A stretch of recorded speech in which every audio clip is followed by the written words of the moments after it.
Gleilson, que passou aqui pelo Botafogo, ele estava adiantado. No começo da jogada, não. Ele está atrás do zagueiro, né? E aí ele sente que o cara vai cruzar, só que ele se antecipa. E no que ele se antecipa, ele está impedido. Só que o bandeirinha não deu. Não tem VAR, 1-0 para o Itabaiana, que fez justiça pelo primeiro tempo que o Itabaiana fez do Botafogo, que criou o dobro de oportunidades do Botafogo. E a gente falava aqui. E aí veio o segundo tempo, e as duas equipes mexeram, campo pesado, jogadores cansados. E o que a gente viu foi o seguinte: o elenco do Botafogo, não só esse que jogou do primeiro tempo contra esse reserva que entrou no jogo do primeiro tempo, como principalmente os que estavam no banco eram superiores tecnicamente ao time do Itabaiana, né? E aí isso ficou muito visível no segundo tempo, porque aqueles jogadores como o Dione, por exemplo, aquele mesmo que era do Campinense, fez uma partida maravilhosa, foi o cara que criou muitas chances, quase fez gol olímpico, fez de tudo, enfim, foi um verdadeiro maestro, deitou e rolou no meio campo do Botafogo. E aí o que aconteceu? No segundo tempo esse Dione subiu, cansado, mas outros jogadores do Itabaiana também cansaram. E aí nessa substituição, o que o técnico Gilson Kleina tinha no banco era muito, mas muito inferior ao que o Botafogo tinha no banco dele. E aí o Botafogo cresceu. O Botafogo colocou o Anderson Chaves, que para mim fez uma boa partida, entrou bem, botou gás no time, foi para cima, né? Depois ele colocou o Senna no lugar do lateral Diogo Matheus, que foi uma figura nula, mais uma vez, né? Jogador que realmente não vem correspondendo. E aí ele deslocou o Simon, que estava ali perdido, coitado, do meu campo, que é zagueiro, para a zaga, né? E aí o Botafogo fechou mais essa marcação, né? E começou a crescer. Depois entrou já o Giovani no finzinho. E esses jogadores que entraram deram outro ritmo ao time do Botafogo, que partiu para cima e começou a criar oportunidades. Aí, no momento em que o Botafogo era melhor, surgiu uma oportunidade que isso aconteceu o jogo inteiro. A segunda bola sempre era do Itabaiana. Eu dizia isso no primeiro tempo. Todas as vezes o Botafogo rebatia a bola da defesa, mas a bola caía no pé. É como se o meu campo toda vez perdesse essa bola. E aconteceu no segundo tempo. Depois de 3 cruzamentos seguidos, o Júlio Vaz já tirou 2. Conseguiu já tirar 2. A bola cai de novo no pé do jogador do Itabaiana. E aí ele tem o zagueiro do Itabaiana que pede. A gente vê ele levantar o braço, o Gustavo Fagundes. Ele levanta o braço pedindo, dê aqui na minha cabeça. A gente vê claramente. E o cara só fez dar na cabeça dele. Não pulou ninguém com ele dessa vez, porque o Júlio Vaz, nas duas cabeçadas, ficou mais longe desse zagueiro que chegou como elemento de surpresa. Ninguém marcou esse elemento. O goleiro também não saiu. E aí o Itabaiana faz 2-0. Parecia que tinha fechado o caixão. Eu dizia, não é realmente dia do Botafogo. Porque no primeiro tempo, o ceifador perdeu um gol cara a cara, da pequena área, a bola rolada com açúcar para você escolher o canto que você ia fazer. Ele deu em cima do goleiro, né? Mas desta vez ele fez um belo gol, né? Ele foi lançado pelo meio, mostrou o seu talento, driblou inclusive o goleiro e fez 2-1. Com esse gol, né, o Botafogo mostrou, né, que tinha bala na agulha para virar esse jogo, né? E continuou melhor, né? Criando várias chances, né?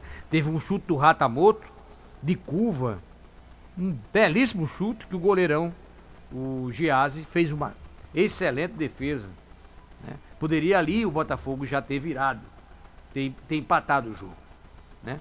Mas aí continuou insistindo.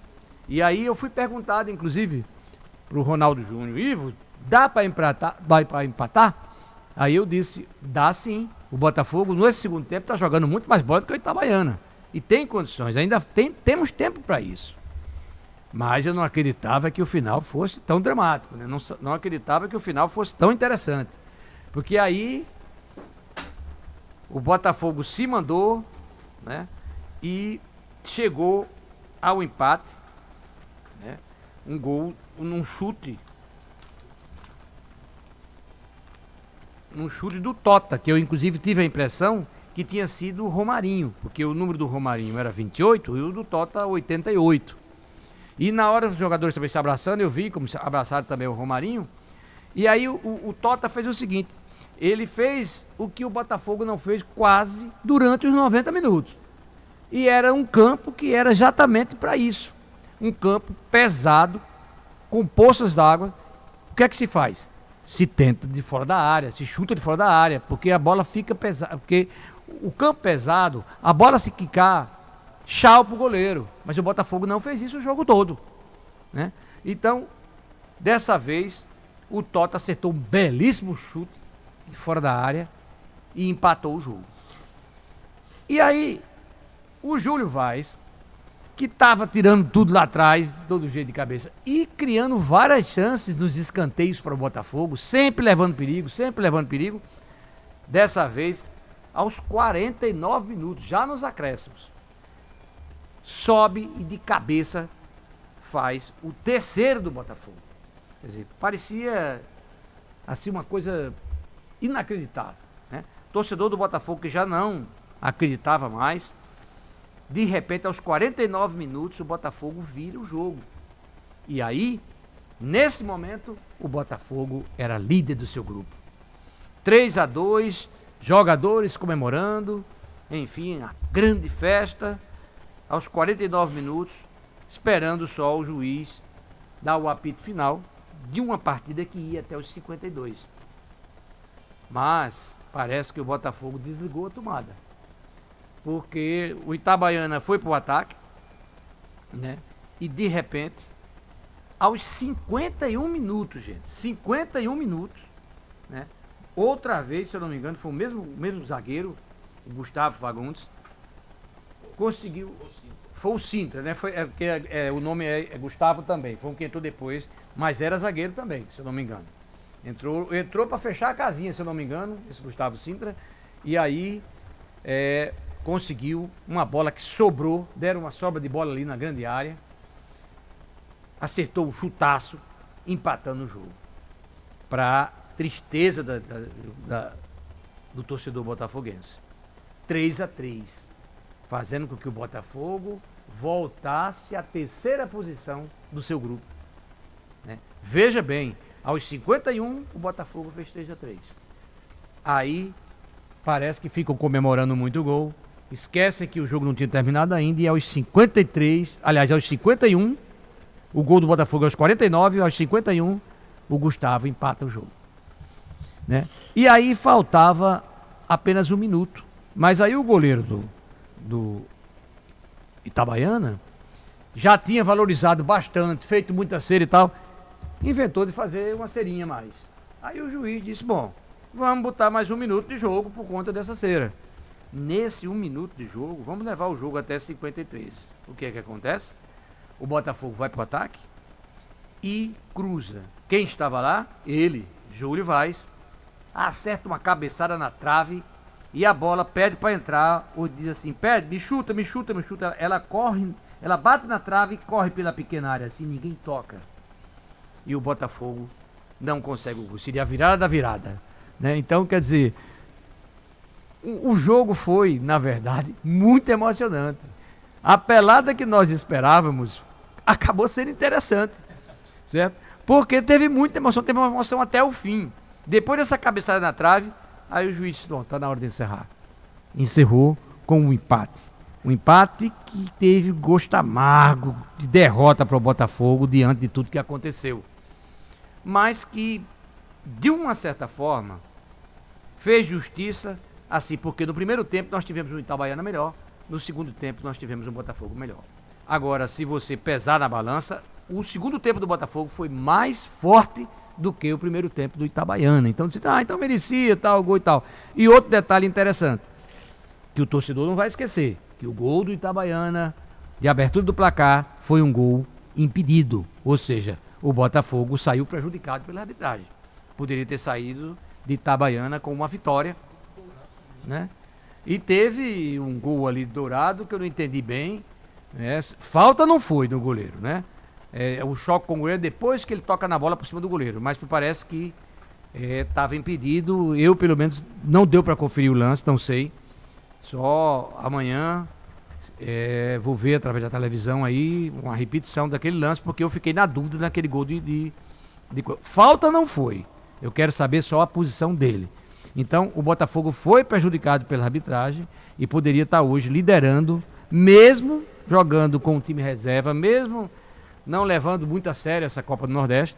O Botafogo teve condições de sair com uma vitória de Itabaiana hoje e não conseguiu, porque houve uma falha do juiz e na contagem dos gols, do 3-3, na verdade, um dos gols do Itabaiana foi irregular. Então teria sido 3-2. Né? Mas, bola pra frente, né? Espero que no último jogo da Copa do Nordeste, dessa fase, contra o Fluminense. Contra quem o último jogo do Botafogo? Do Piauí, não? Fluminense do Piauí. Do Piauí, Fluminense do Piauí.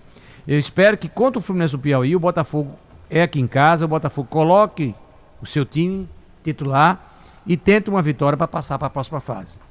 Não podemos tratar a Copa Nordeste dessa forma.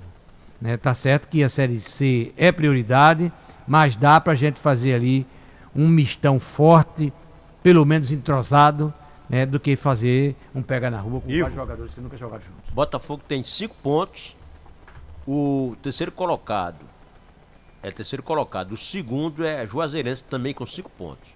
O Botafogo tem menos um gol, Juazeirense não tem saldo, tá 0, entendeu?